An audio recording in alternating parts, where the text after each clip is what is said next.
दिए गए कथन सत्य हैं या असत्य हैं, कारण के साथ अपने उत्तर दीजिए। तो आंसर जो मिलेंगी और बायां साइड जाएंगे तो ऋणात्मक वाली संख्याएं मिलेंगी। तो कहने का मतलब मेरा ये सबसे पहले रूट होता नहीं है और होगा भी तो प्रत्येक बिंदु पे नहीं होगा, इसीलिए गलत हो गया। बात समझ में आ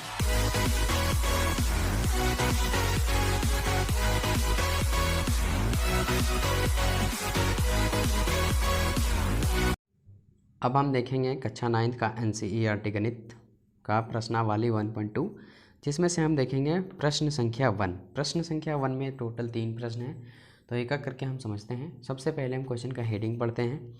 नीचे दिए गए कथन सत्य हैं या असत्य हैं, कारण के साथ अपने उत्तर दीजिए। तो आंसर जो देना है वो सत्य में और असत्य में देना है, और क्यों सत्य है और क्यों असत्य है उसका कारण भी हमें लिखना है।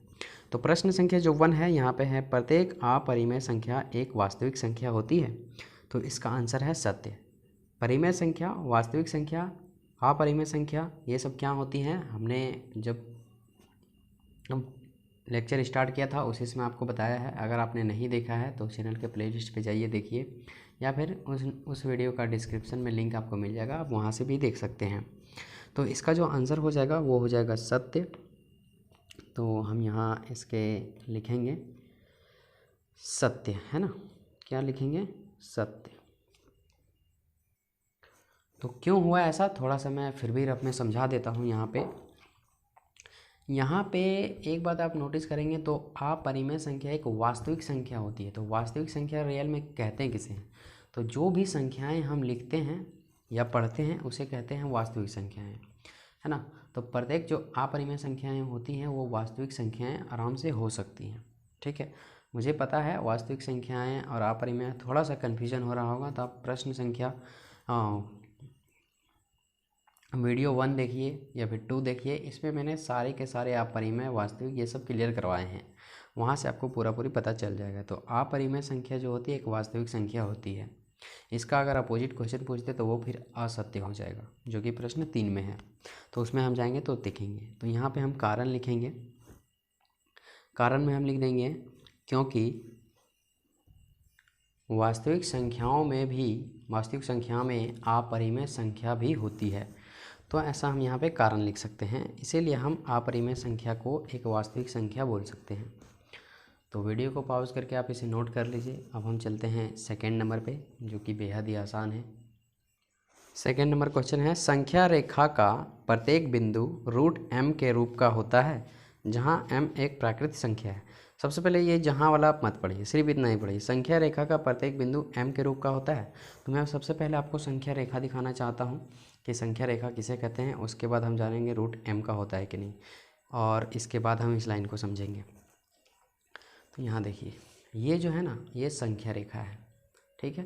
तो संख्या रेखा पर क्या होता है कि इधर अगर हम दाहिने साइड जाएंगे तो आपके धनात्मक वाली संख्याएं मिलेंगी, और बायां साइड जाएंगे तो ऋणात्मक वाली संख्याएं मिलेंगी।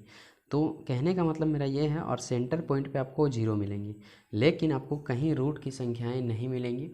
इसीलिए यहाँ पे हमको पूछ दिया गया है कि संख्या रेखा का प्रत्येक बिंदु m के रूप का होता है। तो ये बात बिल्कुल गलत है। अगर हम इधर आएंगे तो माइनस मिलेंगी, इधर आएंगे तो प्लस मिलेंगी, सेंटर पे रुकेंगे तो 0 मिलेंगी।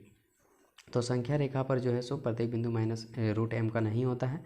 यहाँ पे m एक प्राकृतिक संख्या है। प्राकृतिक संख्या कहने का मतलब कि 0, 1, 2, 3, 4, 5, 6, 7, 8, 9, 10 ये है। तो यहाँ पे कहने का मतलब है √m का मतलब यहाँ कुछ भी हो सकता है। √2 हो सकता है, √4 हो सकता है, √5 हो सकता है, ऐसे। तो यहाँ पे ये बात कथन जो है सो बिल्कुल गलत हो जाएगा। संख्या रेखा पर रूट्स वाली संख्याएं नहीं होती हैं। तो यहाँ पे हम लिख देंगे असत्य, और कारण भी हम लिखेंगे असत्य। कारण भी हम लिख देते हैं नीचे। तो हम यहाँ लिख देंगे कारण में, चूँकि संख्या रेखा पर ऋणात्मक और धनात्मक संख्याएं होती है, प्रत्येक बिंदु पर एक वर्गमूल हो यह संभव नहीं है।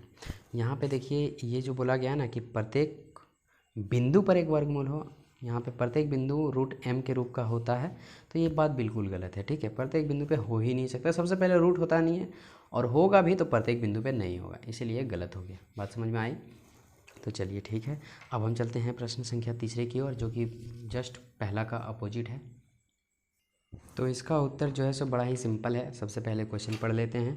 प्रत्येक वास्तविक संख्या एक अपरिमेय संख्या होती है, तो इसका आंसर जो है वो होगा असत्य।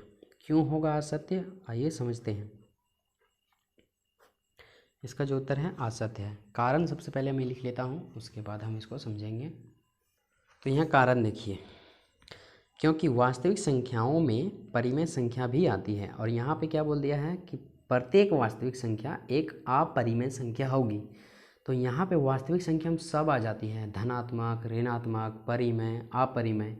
और यहाँ पे क्या बोल दिया है, वास्तविक संख्या एक अपरिमेय संख्या होगी। प्रत्येक वास्तविक संख्या एक अपरिमेय संख्या होगी, जो कि जस्ट अपोजिट बात कर दिया है, एकदम उल्टा बात कर दिया, इसलिए यह बात गलत बोला है।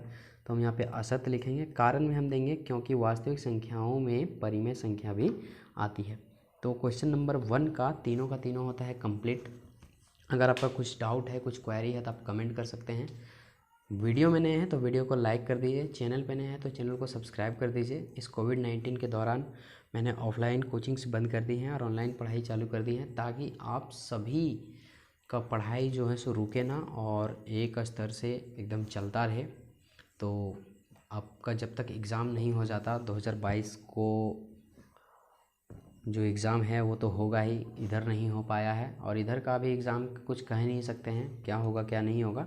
लेकिन आप ठान लीजिए, जो भी कक्षा 9 में अभी गए हैं या फिर जो पढ़ रहे हैं, उसको 2022 के एग्ज़ाम में जिसको कॉपी एकदम फाड़ के आना है, एग्ज़ाम को फोड़ के आना है, वह चैनल उन्हीं के लिए है।